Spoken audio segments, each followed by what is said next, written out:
Menteri Rangba Barim Gajala Ubalongru President ka TMC Parliamentary Party Dr. Mukul Sangma Kentu Yaka Sorkar Jala Bandam Ya Chakman Bat Kanikarai Sngew Thamula Hakaban Pyndonkam Dakikot ka Ncert. Kekenhun Menteri Gajala Dangshen Kalarai Ban Pyndonkam Dakikot ka Ncert Embus Nadu Kelas 1 Hadu Kelas 10 Dakaba Pentikna Bagi Jingthmu Halor ka Culture History Bat Cinglong Kerpang Jongkit Rairi Day Ban Pentho Bria Mukul Sangma Ulaong Ba Lada ka Sorkar Jala Kaya Chakmat Bat Kanikarai Kan Pendu No Ikibrieu Menta Bat Kabansawan Da Kabanru Ba Unam Sya Bakan Urlong Kumta.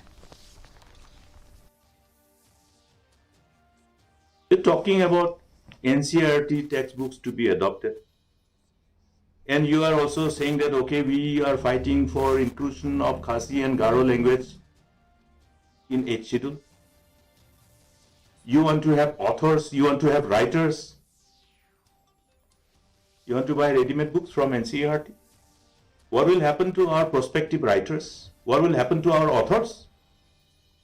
This is another opportunity for our writers, our young, aspiring, academicians who should be authoring books.